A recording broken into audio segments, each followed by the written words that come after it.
Hello, I'm Peter Jun Hosang, founder and CEO of Beyond Form. In today's episode of Venturing into Fashion Tech, we'll be recapping the last 6 months worth of news that's been happening in the world of fashion tech. I'll be joined by my co-host Ron Mizive and also fashionerd.com editor Muchaneta Kapfunde. Together, we'll be discussing topics such as the new Amazon style store that launched in May in California, and what this may mean for the future of retail. We'll be discussing the topic on everyone's lips, the fashion metaverse, NFTs and digital fashion, with brands such as Gucci and Nike launching various activities over the last 6 months, and what this also may mean for legalities. And then finally, we'll also be talking about transparency tech and specifically Eon with their digital ID solution. It makes it very accessible for the back end of a business to have information about a certain garment. Think about recycling. If you were to recycle a product, it's, a lot of it has various compartments, like your buttons made out of plastic or your, is it made out of polyester? Is it made out of cotton? This is kind of information that makes it much easier to recycle a garment. So imagine being able to scan it and get all this information on hand. We hope that you enjoy this episode and get inspired by the topics that we have chosen for over the last 6 months. Are you ready, Muchaneta? Let's go. Ready, Ron? Yeah. Okay. Well, hi, Muchaneta. Thank you for taking today's podcast episode with us. So for our listeners, we're joined by Muchaneta Kapfunde today, who is the editor of fashionerd.com. Muchaneta, I'd just like to ask you to introduce yourself. I'll be happy to do so. Thank you for having me. Like Peter said, my name is Muchaneta Kapfunde. I founded fashionerd.com back in 2015. I'm originally from the fashion industry, I sowed my wild oats in publications, moved into fashion PR, and then I started Fashionerd. Currently, I work as an innovation consultant, which sounds very fancy, but it means that I just go into companies and I help them understand the technology that they can use in their strategies. I also write for Vogue Business, and I'm a senior contributor at the Interline. More recently, I started becoming an associate lecturer at UAL, which is so much fun, talking to students about the merger of fashion with technology and kind of getting them excited about all this new innovation that's taking place right now. Perfect. Thank you so much for the introduction, Muchaneta. So in today's episode, we are going to be reviewing what's been happening over the previous 6 months, so the first half of 2022 and the world of fashion tech. So I'm just going to do a very quick recap of some of the major events that have been happening. So we have seen that the Amazon Style Store has launched in California, announced in January, but actually launched in May, so last month. A 30,000 square foot store that stocks a variety of brands, low and high price points, and it's preloaded with a lot of technologies to help aid the shopping experience. Of course, the fashion metaverse is exploding and is the topic that everyone has been talking about over the last 6 months across all market levels across the fashion industry, from Prada, Gucci to Nike, and also smaller labels such as Roxanda from London. We also saw the Metaverse Fashion Week, which happened on March the 24th, and that was inside Decentraland and saw virtual catwalks and branded events. Having said that, though, the metaverse has presented some issues, including legalities. For example, NFTs and digital assets, and specifically Nike suing StockX over the sale of unauthorized NFTs bearing the Nike trademark. So we'll be talking a little bit about that later because I think that's quite a juicy topic for myself personally. And then in terms of the investments world, we are seeing some exciting startups flourishing, having closed some of their fundraising rounds. So these include Eon with their Series A $10 million, Recurate with their Series A and $14 million, Ariane, a Series A 20 million euros, and Natural Fiber Welding Series B with $85 million. So I think this is super exciting considering we're currently in a market crash actually when it comes to stock and equity. So the fact that these guys are announcing these amazing Series A, Series B rounds, I think is just proving that fashion tech does have a place in the industry beyond fashion. So I wanted to start off with the Amazon style store. Muchaneta, what are your thoughts? Do we think that this is the future of retail? I think it's first of all, I think it's great that a company like Amazon, you know, is kind of showcasing the way that technology can be used in retail because it takes that one company taking that step and showing everybody else like look how great this is, look at the convenience it offers your customer, and we needed that brave soul to do that, and I think Amazon has done it, which I think is great. I don't know if it's going to last, but I do like the fact that they are giving us a glimpse into the future of shopping. It creates great customer engagement. It kind of attracts a different generation of shoppers as well, and I like the fact that they are not only using different types of technology, they're also making it an experience, which is what most of us are looking for these days. It's more than just buying a product now. We want to experience the product. We want to, hear the story behind the brand. We want to create our own stories, share our own experiences. And this store has the tools to do that. So I think that is something I can take my hat off to Amazon for doing that. What are your thoughts, Vaughn? I think it's great actually in terms of the fact that we are now seeing, like you said, Muchaneta, a giant who's actually exploring this field of fashion tech and kind of pioneering that in their field. I do think though that a lot of people may not want to faff around with technologies still at the moment. So it will be quite interesting to see, how that kind of continues on. Do you know what? It reminds me of my mum and her phone and her iPhone. And I always use this as an example because she didn't want to use her iPhone because it was just too techy for her. But now she can't live without it. I think it's just a matter of introducing people to things like your virtual, what is it, a virtual queue they have, don't they? So you can actually have your walk-in type closet with a virtual mirror and all these techie, gadgety stuff. And I think a lot of the stuff in the store is about convenience. It's not like it's making us as customers having to do much more work. It's actually making our shopping experience a lot easier. Yeah, I personally really actually want to go to experience the Amazon style store since we are not located in America, so it's a bit difficult to see actually has it worked in reality. So just to recap some of the technologies that they actually have deployed in stores. So apparently there's a lot of screens across the entire store. There's a screen inside every fitting room so that customers can rate the outfits that they're trying on. There's also a lot of QR codes around the store there so that customers can gain information about the products. In all honesty, ladies, for me, this is not new.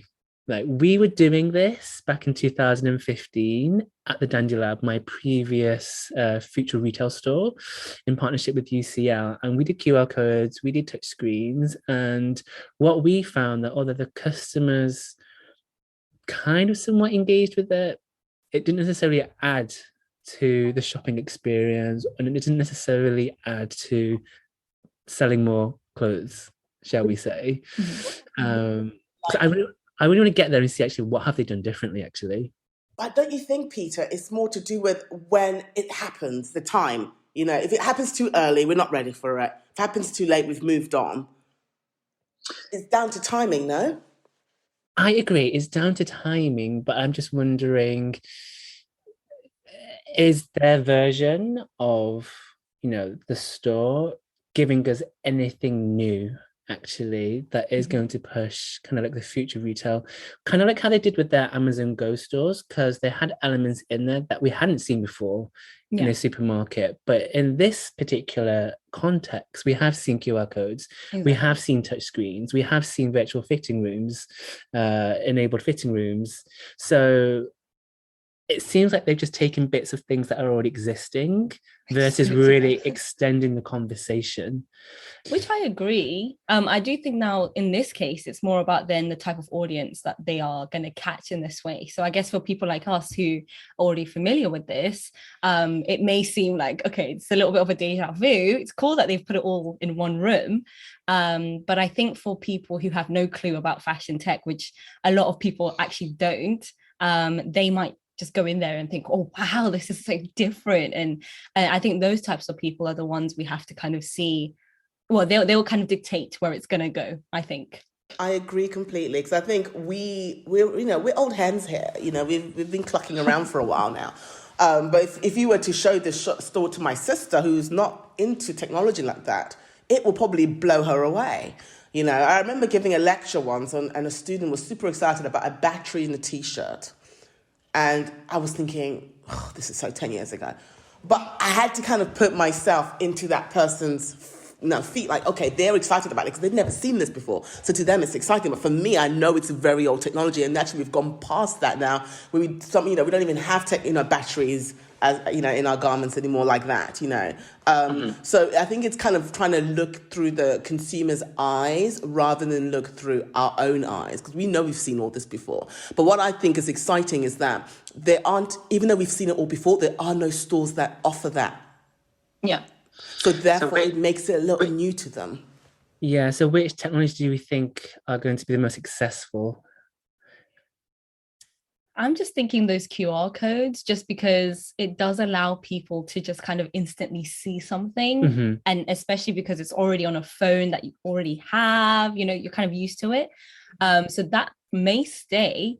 But I think the other ones will just excite people a bit more because it's a screen. It's something else that people don't usually use, apart from kiosks in different areas of shopping. In this case, it will be quite different for people. So I think from an entertainment purpose, it may be quite interesting for people. Again, those who have no clue about it, versus the QR codes where it might be a little bit more functional, because obviously the recommendations for sizing and all of that stuff, I think might excite people to, maybe feel like they're shopping a bit smarter or just feel like they're doing something different. I think the Amazon shopping app, the idea of your sizes being preloaded from previous purchases, just that, I think the technology that makes my life easier or makes the customer's life easier is the kind of technology that will remain.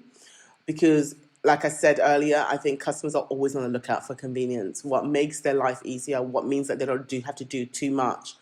I don't have to speak to anybody. Can access information without having to like go on the website. They can just scan a QR code and have information about the garment straight off the bat. This is the kind of stuff that I think will remain, because it's what we need and what we want as customers. We want information. We want to be able to access clothes that have our size. There's nothing worse than going into a shop and realize your size is not there. Like, it's like the worst thing. Especially if it's a dress you really, really want, So if you're able to access that information even before you enter the store, because it's all on your app, you can just have a look. Your size is in now, go to the shop and you can try it on. That kind of information, I think that is what will stay and probably will be adopted by other retailers. Yeah, I completely agree there. I think anything that makes the customers kind of like life easy without thinking are the ones that are going to be stay. Also things that revolve around their smartphones versus them having to engage with extra technologies inside the store are probably going to be the winners here as well. Yeah. And that's certainly what we saw in the previous lab that I did. I think it's interesting how other brands like COS, for example, have just recently announced that they're going to be integrating more tech into their stores as well. Mm-hmm. So we shall see, first of one of the H&M brands to do that. I think that's going to be quite exciting. And Zalando, I love how they talk about data-driven retailing. I think regardless of if the customers use it or not, inside the Amazon Style Store, there is going to be a lot of data that is going to be generated just through these various bits of technologies. So I think that is probably going to be a way to move forward as well, to make the experiences better. Okay, so I guess we'll have to take a trip to LA soon then to experience that. Do we Yes. do we think it's going to roll out worldwide? I can see it coming to, let's say, London, but as an experiment rather than as something that will remain. Um, I mean, I think we're in a very, I mean, Amazon kind of is in a very unique position at the moment at the intersection of technology and retail, and they're showing this. But I don't know. I don't know if the rest of Europe will kind of be excited about it. But I think London definitely will be, because in my experience, London is very much one of the cities in Europe that's really progressing when it comes to retail technology. While the other kind of, if you look at Germany, you look at Sweden, they're kind of a lot more progressing in terms of sustainability and shopping less and, and looking at innovations and solutions that helps a consumer not buy as much, while this type of technology is actually still encouraging us to buy. So, I see something like that popping up in London. I don't think I see it popping up anywhere else in Europe. I agree, and especially where we're currently sat now in Paris in France, they're quite far behind London. So if it's not in London first, I doubt it'll come to Paris anytime soon. Okay, great. So let's move on to the metaverse then. Obviously, everyone's talking about it. It's like non-stop press, non-stop, activities happening around digital fashion and NFTs. Let's start with the Metaverse Fashion Week that happened at the end of March. So it was mixed reviews, quite buggy. I don't know, did you attend, Muchaneta? Actually, I did not, but I read up. So I've actually been to like a Metaverse type fashion event before, and to be honest, I wasn't that impressed. Mm-hmm. I mean, I kind of understand that the technology is still very 90s, still very glitchy. But the experience was so underwhelming for me that I will wait a few more years before I probably attend another one. But I do like the fact that they are pushing it forward and letting people experience it.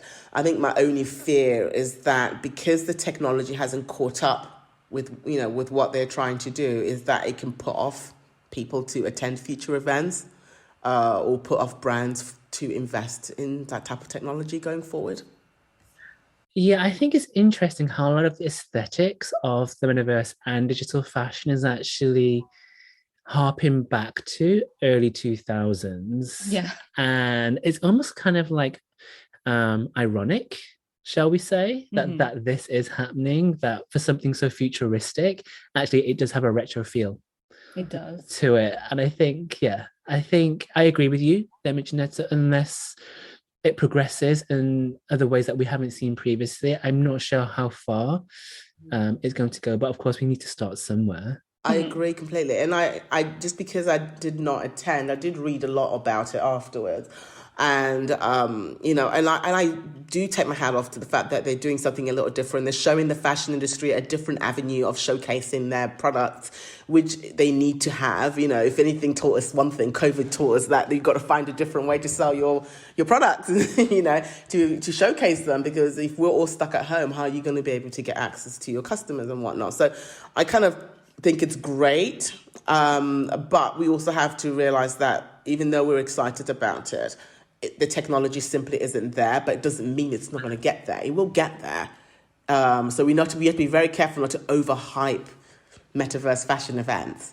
Because you want to don't want to underwhelm people. You just don't. Because in my experience, when people kind of are excited about a technology and then they experience it and they're like, oh, it kind of kills the vibe real quick. So I always come with the warning, metaverse is exciting and I really want you to be excited about it. But do bear in mind, just like the first mobile phone, it was in a suitcase, it wasn't there yet, it wasn't an iPhone. Look at it like that. It's not there yet, but look at its potential and where it can take you. Yeah, absolutely. And, a lot of funding is being poured into it. So, on that note, let's move on to NFTs and fashion. And specifically, let's talk about the fact that Artifact was acquired by Nike at the end of 2021. And they officially launched working together at the start of this year, which then they launched their Crypto Kicks collection at the start of spring time. What do you girls think about this collection? I think it's quite cool, definitely from a visual perspective, and that obviously it's quite new. I'm trying to get my head around the idea that people are willing to spend a lot of money on digital garments in just metaverse and NFTs in general. But I do understand the value behind it and all of that stuff, but it is still quite different for me. It's yeah, it's quite interesting how this has also just kind of come around quite quickly, more quicker than I thought anyway. I mean, I'm no sneakerhead, but I can definitely appreciate them as a work of art. And this company has been around for a while. I think I remember writing about them back in 2016, 17. They were showcasing these trainers, and I was like, oh my God, wow, how exciting is this? And it excited me. And even though I'm not really into kind of digital garments and whatnot, it did excite me, the idea of where they could take this. I think the only thing that puts me off is the fact that it's so exclusive that no mere mortal can own them, like the sneakers are only available to people who own like some mysterious digital box NFT that they're going to airdrop like a few months back for free. And it's basically for somebody who owns like a Clone X. I mean, what's that? I mean, I have no clue. Like, poof, my brain goes poof. So I think that is the disadvantage for us mere mortals that might want to buy into it. But in terms of luxury brands and big brands, that exclusivity is what sells it for them. That scarcity, that no one can get hold of these unique collector pieces, is why I think that luxury market and NFTs basically work really well together, and Nike were really onto this. They were very much aware that they had to work with this small startup company. They had to get them on board. I'm not a massive fan of big companies swallowing up small companies, because I always feel like it's a bit like a shark coming along and nibbling on a very talented small fish. But I do like the fact that Nike has actually kept the team on board, still working with them, and kind of bringing this kind of, serving creators at the intersection of sport, creativity, gaming, and culture, like literally bringing all those together as one, which I can only get excited myself about, even though I'm not massively into sneakers. Yeah, I really like the collection, actually. I'm not sure I'd buy an asset just yet. Just going to spend my money on other things. But I think it's interesting to see Nike making it part of their business strategy. And obviously it's not part of their core strategy. And it's not necessarily a short-term strategy either. So I think we shall have to see where they're going to take it as the Nike brand into the future. Because there's evidently a strategy of some sort that nobody's privy to as to why they made this specific acquisition versus just doing like a one-off project with them. Well, they gained access to a very sizable NFT fan group, which they would never have had access to before. They've had to build it, wouldn't they? So they're gaining a lot of what that small company built. They're also gaining that without having to do the work, So I mean, I kind of see what they gain from. They're showing that they're innovative. And I wish that fashion companies were more like that a little bit, like investing in innovation. We're very bad at investing in innovation. We don't see the point of it. We'd rather invest in PR and advertising than invest in what's next for the future of fashion. So I hope that, more fashion brands kind of take the feather out of their cap and kind of like do the same thing in a way. So where do we think it's going to head then? So I think it's interesting how, for example, the Fabricants, obviously one of the prominent players in digital fashion, shifted their business model within the last 6 months. And the fact that they also raised their latest fundraising round of $14 million. So there's a lot of more money being poured into it. Where do we think it's all going to head? Well, I love the Fabricant, and I think that they kind of still stayed true to what they were like when I first spoke to Kerry like 4 years ago, and they were like, oh, we're a fashion tech company, we're never ever going to create something physical, and I like the fact that they are showing the industry a different way as well to showcase their product, So, with them leading the way and showing that, a brand can basically showcase what it is they're selling in a different way. And along with DressX, which is another company that has been in the headlines last year quite a bit, and they've worked with the fabricant, I think that it makes the industry understand it a little bit more of what it can bring to the table and how they can be part of that. I'm glad you mentioned DressX there. I think it was really interesting how they did do like a digital experience with the in-store kind of like activity with Print On in Paris. I think that was super exciting to see how, when we think of Metaverse, it's just fashion online. Actually, they've made this transition into offline as well. And now they're just creating this, amazing world of digital fashion, virtual fashion, crazy fashion that you just don't really see anywhere else at this moment in time. I don't think that the hype is going to slow down. No. Anytime soon. And if anything, I think we're going to see more fashion brands come onto the fashion Metaverse digital fashion bandwagon, and especially when we talk about this next, the Gucci store in Roblox, and I think there's going to be a digital land grab. I think we're going to see more and more fashion brands trying to purchase more digital real estate, shall we call it, which I think will be interesting to see how that pans out. I think so. And a lot of influencer endorsements and things like that. I think I definitely see that happening a lot more with digital clothes, such as DressX as well. Yeah. So let's move on to the Gucci store then. What are your thoughts on the Gucci store? I think it's quite cool how they've really created that intense experience. It's not just you walking around and just looking around.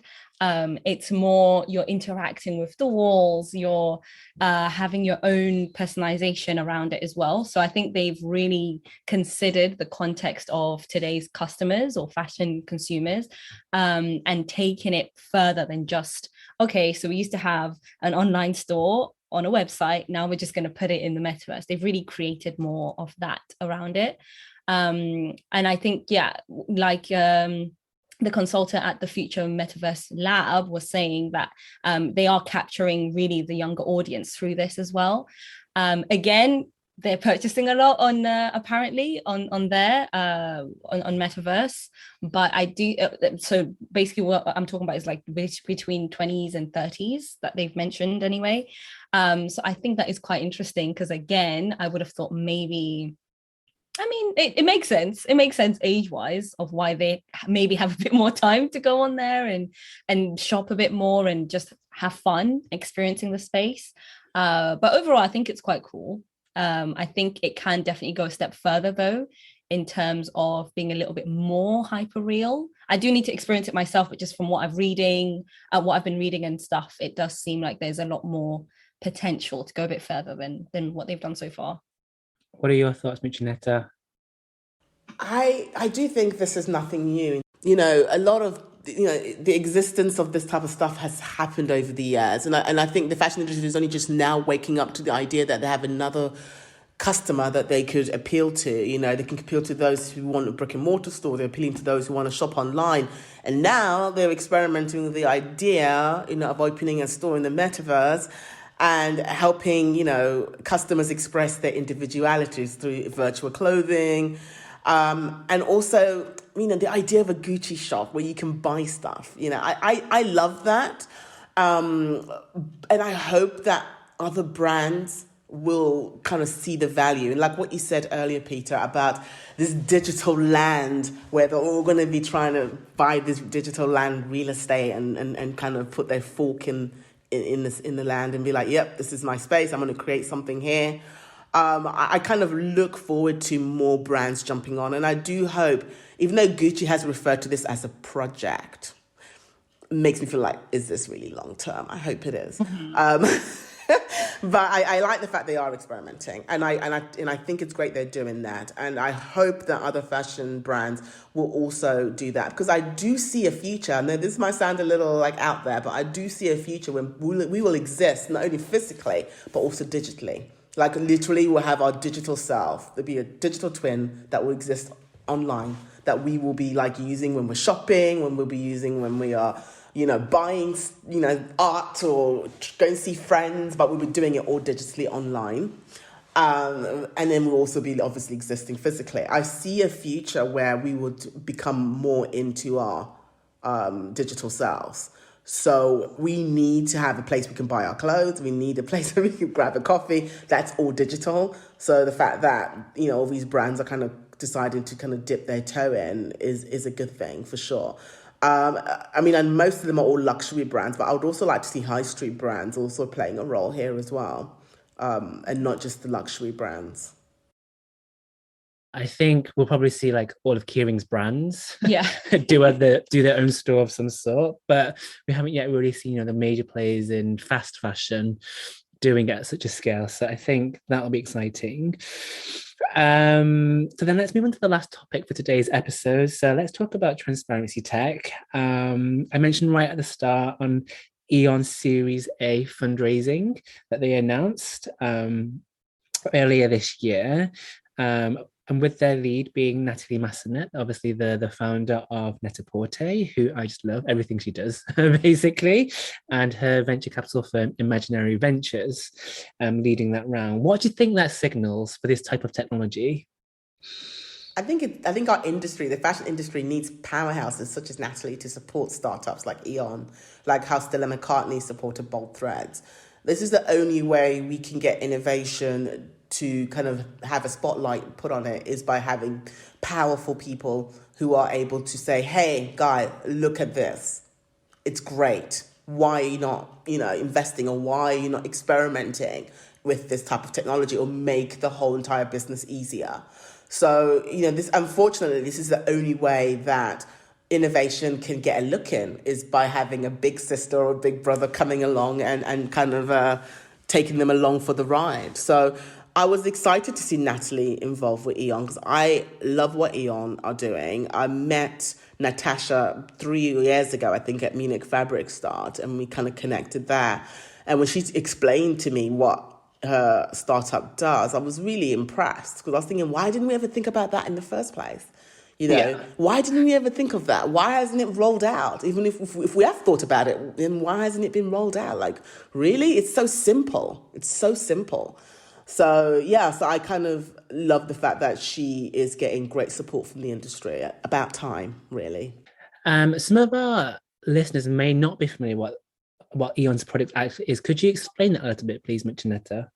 Sure. Eon has kind of come up with these type of digital identities that can contain information such as unique serial IDs, the maker, the size, the color, and all other attributes that come with that particular garment.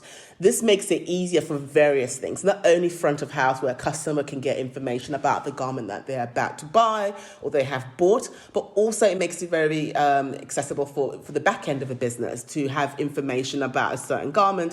Think about recycling. If you were to recycle a product, it's, a lot of it has various compartments, like your buttons made out of plastic, or your, is it made out of polyester? Is it made out of cotton? This is kind of information that makes it much easier to recycle a garment. So imagine being able to scan it and get all this information on hand, so you know how to recycle it. Or can you even recycle it? So Eon has kind of come up with a way of using technology to unlock all these new customer-centric services. And what's great for brands is that they will be able to kind of create not only an experience for their customer, but also make the whole entire way of they do business a little bit more easier, a little bit more transparent. Which I think is a great thing, because it's one thing asking fashion brands to be transparent, but we also have to give them the tools to be transparent, and I think Eon gives them the tools to do this. And obviously Eon is still, a small scale up. What do you think it's going to take to, take on the fashion supply chain, and where are the challenges stopping something like Eon's digital IDs from scaling? In my experience, when it comes to challenges with any small startup with a great innovation, a great idea, it's the fear. It's fear of investing in something that might fail. The fashion industry doesn't do failure very well. unfortunately. You know, they see failure as a bad thing. To me, failure is not a bad thing. It's a reason to learn and to progress. So a lot of technology that has come in the recent years hasn't made it because of this fear of investing. And yes, Eon is still relatively a small team, but what's exciting about them is the fact that a few people like Natalie are believing in this technology and pushing them forward. So they are working with quite big brands, as some of you probably know, like Stella McCartney, Armani, Mulberry, you know, and half of these brands are looking to introduce digital IDs across all their products by 2025, which is in what, 2.5 years now? Mm-hmm. So that's quite an advancement, you know, for these luxury brands to do this. And also, you know, that word transparency, it's scary to some brands. They're like, oh my God, what information do you want? What do you want from us, you know? So, but they don't actually realize that. Also, it gives them so much data so they can actually do better business, even probably make more money as well, or find different new avenues to sell their product. So why not do it?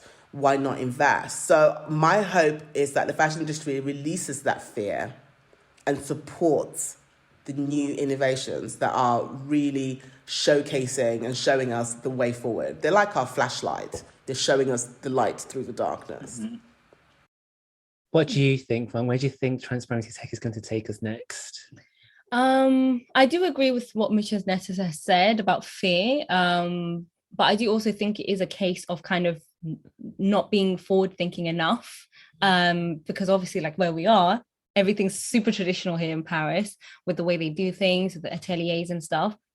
So I think it's a case of them firstly trying to go away from the norm, you know, that term of, you know, not wanting to kind of go where you, not wanting to go into the unknown kind of thing. So I guess, yeah, it has to do with fear, but also not really believing in it as such. That's tech in general, but with transparency, I definitely agree with the idea that maybe not all the practices are transparent enough, or need. I think the brands themselves, fast fashion, probably wouldn't adopt anything like that because it's just kind of like, well, digging themselves a hole.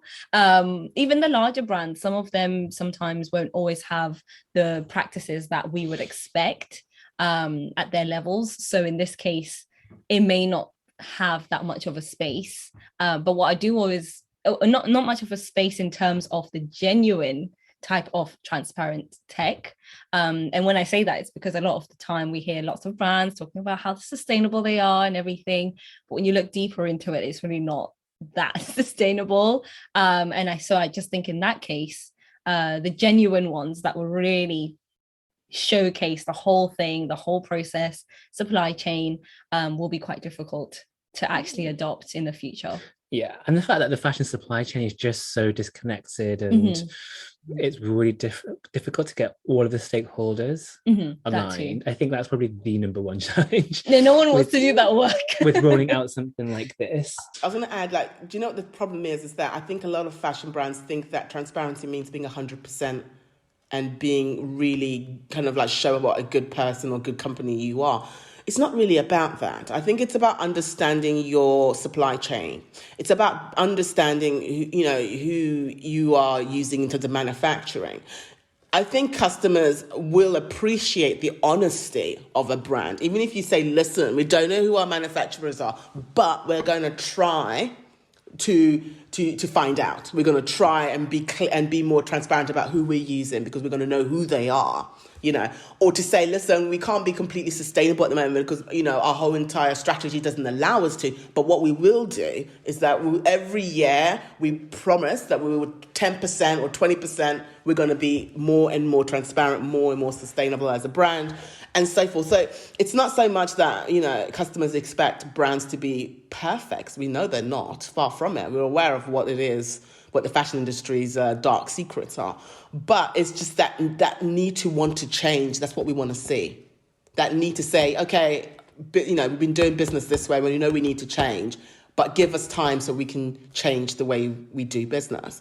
So for me, I think that's what customers want to hear. That's the kind of transparency they're looking for. They don't need to know all their dark secrets per se, but they want to know that they're making an effort to change and that's where the technology comes in. It helps brands not only, greenwash, but also be able to be clear about who they are, what they are, and the direction that they're headed in. Absolutely. So on that note, thank you, Muchaneta, for taking time today to speak to us. Oh, it's my pleasure. I do love having a chit chat with you guys. So, no, it's very exciting times, and I know you kind of said what it is that happened in the last 6 months at the beginning of the podcast, but it makes me excited to know what's going to happen in the next 6 months. Because if we've progressed this much in 6 months, I look forward to the next 6 months for sure. Absolutely. Yeah. Thank you. You're welcome. Thank you guys for having me. Thank you for listening. We will be releasing episodes at least once a month, with each episode featuring a different topic. We'll also have guests joining us, such as founders from our portfolio of startups and fashion industry insiders from our incredible network, to bring further discussions on sustainability, fresh perspectives on design, and many more, all related to fashion tech. Be sure to check us out on social media at beyondform_io, as well as our website beyondform.io for updates. Beyond Form brings human and financial resources together to launch and scale early stage fashion tech startups with ambitious founders. We hope to potentially see some of you joining our venture studio very soon. Don't forget to drop us a line if you'd like to hear us talk about a specific topic. Until next time.